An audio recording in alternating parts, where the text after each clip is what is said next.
Transition platform and program of action.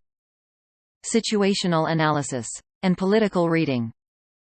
The nation is in a state of moral convolution. Political insanity. The political system in general and the electoral process in particular has failed as a standalone platform to resolve this morally convoluted situation. The situation requires strategic innovative interventions by way of new inputs, processes and desired outputs. Panahon pa ni Rizal, si Rizal sila sabi lang, ang mahusay na gobyerno sa Pilipinas, federal government, hindi unitary government. But we did not listen to Rizal. So sa buong mundo, kung titingnan natin yung trend, ang pinaka-progresibo na bansa, yung federal. Sila ang progressive countries. Bakit? Dahil nga yung centralized power binuwag nila yon.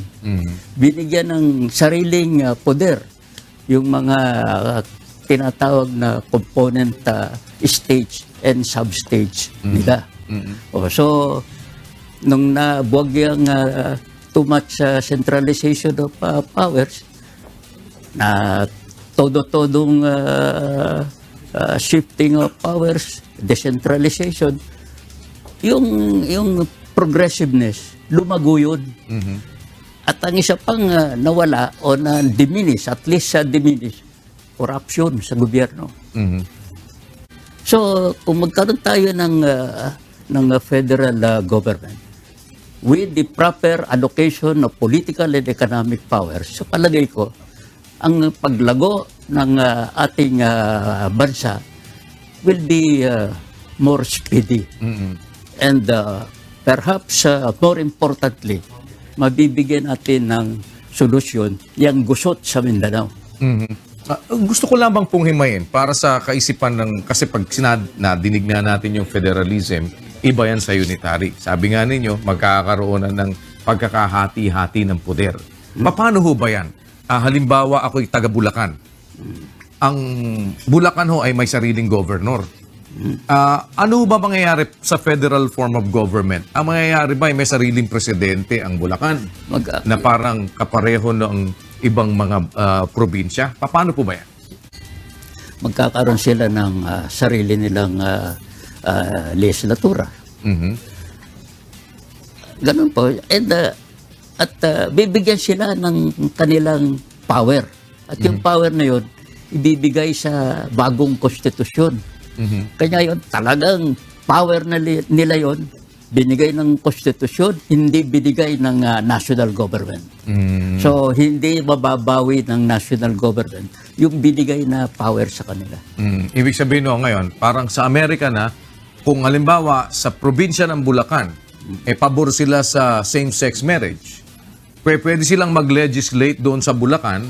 Sa Bulacan ay pwedeng magpakasal ang magkapareho ng gender. Ganun po ba yun? Kasi sa Amerika may ganun. Ganun po ba yun? Opo. Kung halimbawa tayo, ayaw natin yung same-sex marriage o gusto natin, yun po ba de-define natin doon sa Declaration of Policy?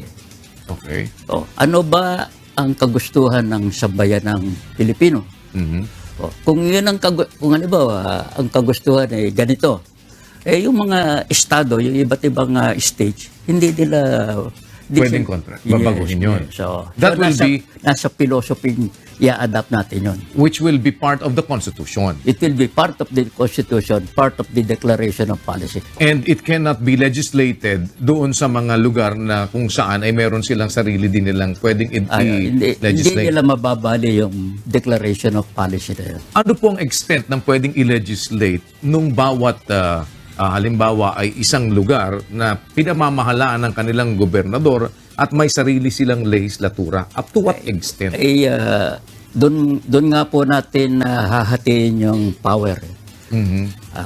Meron namang mga traditional powers na binibigay sa federal government, gaya ng national defense, foreign relations, customs, currency, yan, magiging exhaustive list of powers that can be exercised only, exclusively by the federal government.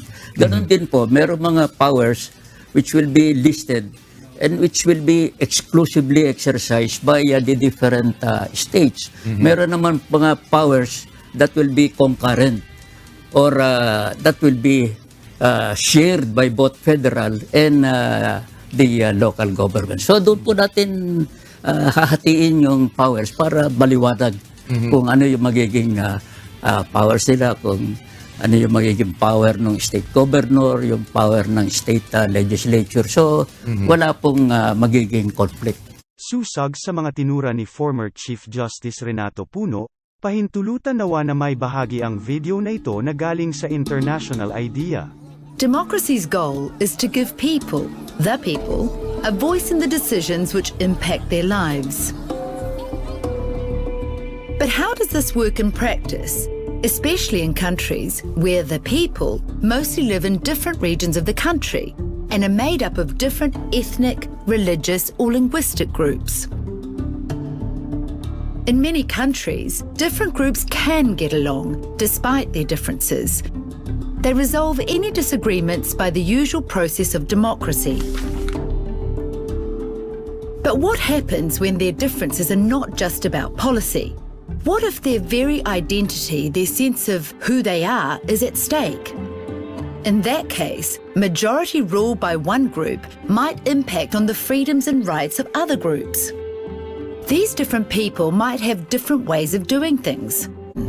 One possible political solution for these diverse groups of people who share the same country but live in different parts of it is federalism. Federalism is a strategic compromise that divides powers and responsibilities between two main levels of government, a central or union level and a state or regional level. In a federal system, it is agreed that a central government manages issues of common concern. These are issues like economic policy, foreign policy, and national defence. It also guarantees some autonomy to specific territorial units, which might be states, regions, or provinces. These territorial units usually have autonomy over identity issues like language and culture, regional economic development, infrastructure, and public services. Federalism is a practical way of dealing with some, but not all, of the tough challenges and problems of coexistence that exist in diverse societies. Federalism can give people meaningful powers to choose policies that suit their specific needs in their own territories. This might be based on identity.